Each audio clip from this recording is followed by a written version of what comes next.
This is big breaking news.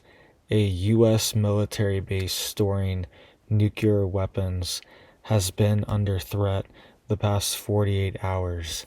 We're also seeing the U.S. military being deployed to an entirely new country potentially. So let's get into all the details here.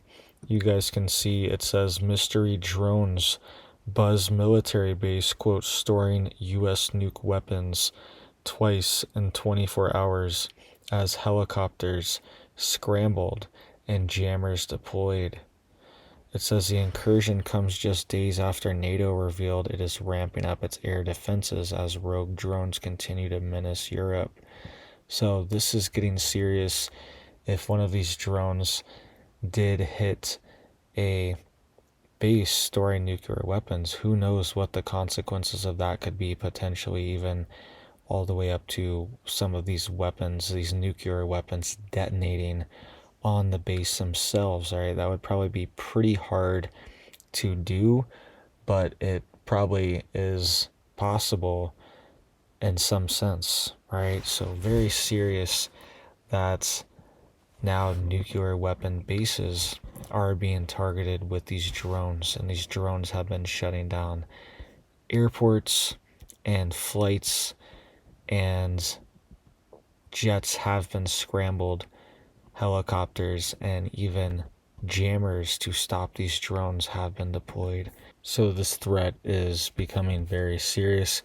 We also have Trump telling the Pentagon to get ready for military action in Nigeria. Potentially, we will get into more details of that in just a second. But I wanted to read this here. It says a police helicopter and jammer were hastily deployed in a bid to chase and disrupt the radio waves of three devices hovering over the Klein Brogel Air Base in Peer, Belgium. It comes just weeks after NATO revealed it is ramping up its air defenses as rogue drones continue to menace European airport bases. According to the Belgian Defense Minister, Theo Franken, the drones were spotted yesterday evening flying at, quote, higher altitudes and were on a, quote, clear mission targeting the military base. In a post on X, he urgently appealed for more funding to counter the threat, adding that the helicopter and jammer were unsuccessful in deterring the devices. The flights breached what is considered one of Europe's most sensitive military spots, widely believed to house U.S. nuclear weapons. You can see here, this is the post that they were referencing. It says here, last night 3 reports of drones over the Klein Brogel, larger type at greater altitude, not a regular overflight, but a clear mission with Klein Brogel as a subject. Drone gun jammer fired, proved not effective, potential distance or radio frequency, and says police helicopter and vehicles pursued a drone but lost contact after quite a few kilometers northward. Police ADIV investigation ongoing. Thanks to the security for their alertness and follow-up, and thanks to police services, we're increasing our vigilance even further with a view to catch the pilots. Additionally, CUAS resources urgently needed and Council of Ministers file ready. So this is big because U.S. nuclear weapons are stored here. If this was hit, this could potentially cause a radiological disaster in this area. It'd be pretty rare and hard to do, but it is definitely in the realm of possibility, okay? And these jammers might not have been effective because this could have been a hardwired drone that has fiber optic cables that can stretch for, miles and miles. These very thin fiber optic cables that they have attached to the drones now to prevent them from being jammed or intercepted. Okay, so very concerning to see this. And if you remember, at the end of last year in the US, we were seeing all these drone incursions at different military bases domestically. All right, so something to just be aware of and be prepared for. And we're already having major issues at our airports. You can see here, urgent ground stop issued at Newark Airport as hundreds of travelers' plans are disrupted. It says the New Jersey Airport, which sees nearly 1,200 flights coming in and out every day, issued the advisory in the early hours of Sunday morning. The delay is expected to last through 12:59 p.m. on Monday, which will derail hundreds of travelers' plans. So we're already seeing this just from the government shutdown, and we could see this again, right? From these drone incursions, this was happening. I remember I made a whole video on how officials in New York and even the New York governor was warning how these drones were showing up near nuclear power plants inside of New York, and they were worried that these drones could potentially do something, accidentally crash into a tower or something along these lines, or somewhere in the plants, or intentionally crash into a nuclear power plant, which could cause a radiological disaster as well too. Right? New York governor was warning of this at the end of last year. Okay, so this can happen domestically and has happened domestically already. Let's get into more details here of Trump's military action potentially in Nigeria. Let's listen to this really quick. All right. Well, we're going to begin this morning with a Fox News alert. President Trump ordering the Pentagon to prepare for possible fast military action in Nigeria if the country fails to crack down on the mass killing of Christians. Rebecca Castor joins us live from Washington, D.C. with those details. Rebecca, good morning. Rachel, good morning. Yeah, President Trump is not mincing words here. This is what he said on Truth Social yesterday. If the Nigerian government continues to allow the killing of Christians, the USA will immediately stop all aid and assistance to Nigeria and may very well go into the now disgraced country guns a-blazing to completely wipe out the Islamic terrorists who are committing these horrible atrocities. I'm hereby instructing our Department of War to prepare for possible attack.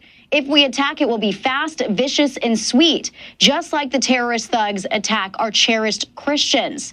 Secretary of War Pete Hegseth got the message and says the Department of War is preparing for action. The response comes as the persecution of Christians in Nigeria has reached crisis levels. Islamist militants have burned down churches and Christian schools.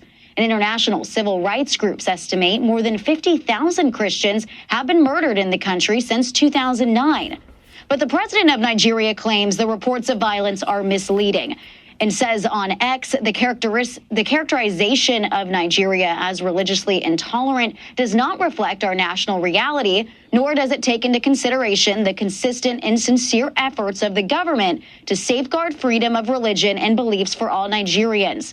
And our administration is committed to working with the United States government and international community to deepen understanding and cooperation of communities of all faiths.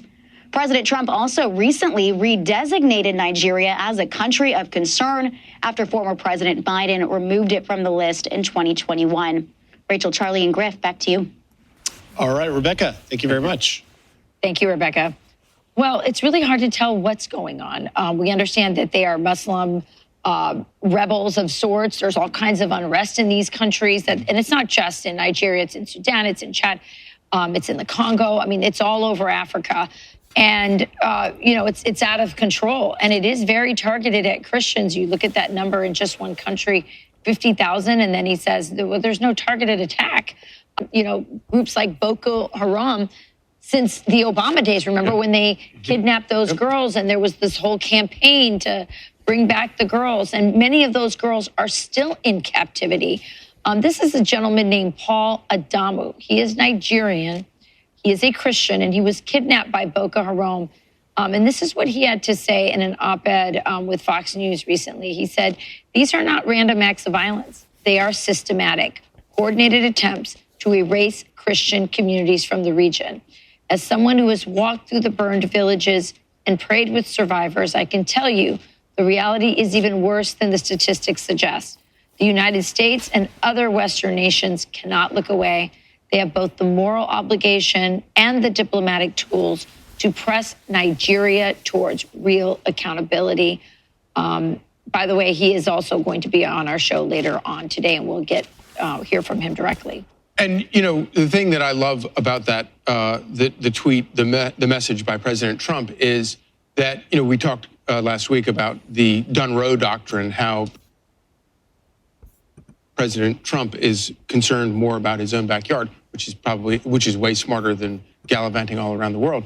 But the other thing is you can use that pulpit as a way to put your foot down and scare the living bejesus out of foreign countries where they are doing things like this. Yes. And it's part of the anything is possible doctrine, or the daddy's home doctrine, where people are actually afraid. They recognize he really will make good on all of his promises.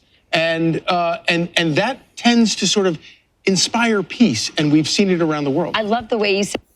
All right, so you heard that their situation in Nigeria seems pretty bad, right? And I'm not a big fan of these foreign wars and interjecting our military into these foreign countries. But at the same time, the United States was founded as a Christian country, and it seems like our obligation as well too to help people like this that are in need. All right, so I do understand that sense too. And if we can put pressure on, I don't think the military even needs to be sent in. I think Trump just putting pressure on and just threatening the aid money as well too, I think that alone will get this to stop. I don't even think the military needs to do anything. I don't even think they are. But I think Trump is just putting the cards on the table to say, look, this is what we can do and we will do it. And it can happen very quickly if he wants it to. Okay, so I think that's what's going on here. He's putting maximum pressure, just all the cards on the table right away, because he knows that Nigeria essentially has no leverage in the situation and will have to fold very quickly, right, to what Trump wants, and it just looks bad for them too, right, to have this highlighted and spotlighted internationally from the President of the United States. It's definitely going to put a ton of pressure on them and a fire underneath them to just get this over with and get this cleared up, right, and get this done and get Trump off their back, essentially. All right, so let me know what you guys think down below. Lots of stuff going on. I will keep you guys updated on all this big news. I hope you have big blessings for your life and your family, and I hope you have a big old blessed day.